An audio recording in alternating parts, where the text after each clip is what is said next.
모든 사안을 예방할 수 없거든요. 발생한 내용에 관하여 처리하고자 할 때에는 응보적 정의의 방식으로 처벌을 합니다. 다른 사람들을 배려할 수 있도록 공동체 의식을 심어줄 수 있도록 하는 거죠. 여러분 안녕하십니까, 훈이쌤입니다. 오늘은 응보적 정의와 회복적 정의를 학교 현장에 활용하는 방법에 대해서 알아보겠습니다. 영상 끝까지 시청 부탁드리고요. 구독, 좋아요, 알림 설정도 지금 부탁드릴게요. 그럼 시작합니다.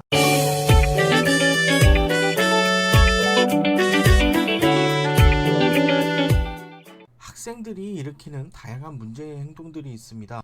교육활동 침해, 학교 생활규정 위반, 학교폭력 사안 등의 해결을 위한 방안을 마련해야 하죠. 특히 학교폭력 사안의 경우에는 피해 관련 학생과 가해 관련 학생이 서로 문제를 주고받는 경우도 있습니다. 문제 행동의 원인을 파악하고 어떠한 방법으로 해결할 것인지에 관한 목표를 확인해야 합니다. 정의를 위한 노력하기 위해 어디에 초점을 맞추고 진행해야 하는지도 생각해 보아야 하죠. 그러면 응보적 정의에 대해서 알아볼까요? 응보적 정의와 회복적 정의는 공동체 회복을 목적으로 합니다.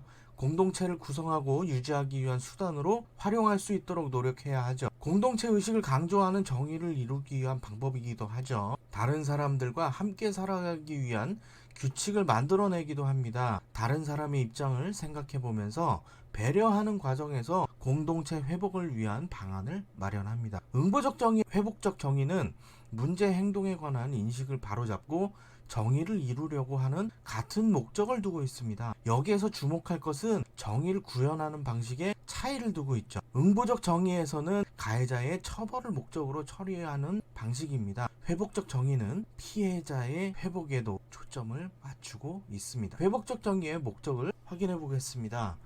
응보적 정의에서 접근하지 못하는 것이 있습니다. 피해자의 심리적 치유는 외면하는 것으로 보이기도 해요. 피해자의 피해를 회복시키기 위한 방법으로 회복적 정의를 활용하죠. 피해자에게 어떠한 상황이 발생하고 어떻게 해결할 수 있는지에 관한 가이드를 제공하면서 정의를 실현합니다. 회복적 정의는 문제 행동으로 발생한 피해와 피해를 준 행위를 어떻게 해결할 것인지에 관한 생각을 하게 합니다. 처벌을 강제하는 것보다는 피해를 예방하고 피해자의 감정을 해결하려고 하는데 목적을 두죠.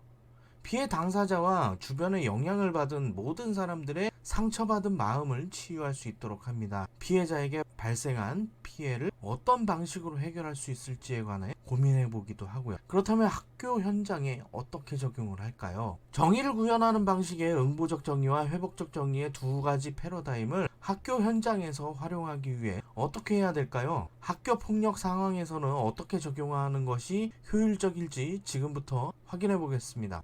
회복적 정의를 실현하기 위해 예방활동에 초점을 두죠. 다른 사람의 입장에서 생각해보고 공동체 의식을 함양할 수 있는 다양한 활동을 합니다. 체험학습, 체육활동 등의 단체 행동을 통해서 다른 사람들의 생각이 나와는 다를 수 있다는 인식을 심어줍니다. 학교 폭력 사안이 발생한 경우에는 기존의 응보적 정의의 방식을 사용합니다. 물론 관계회복 프로그램을 진행하면서 당사자가 해결이 되었을 경우에는 이 같은 결과를 반영해서 약간 조정하는 것도 하나의 방법입니다. 처벌이 모든 것을 해결해 주지는 않거든요. 학교 생활 규정을 안내하고 기본 생활 습관 형성을 위한 노력을 다각도로 하고 있습니다. 이때에도 위반하는 학생들이 최소화될 수 있도록 다양한 방법으로 예방 활동을 추진합니다. 모든 사안을 예방할 수 없거든요. 발생한 내용에 관하여 처리하고자 할 때에는 응보적 정의의 방식으로 처벌을 합니다. 다른 사람들을 배려할 수 있도록 공동체 의식을 심어줄 수 있도록 하는 거죠. 오늘은 응보적 정의와 회복적 정의를 학교 현장에 활용하는 방법에 관하여 알아보았습니다. 영상 시청해 주셔서 감사합니다.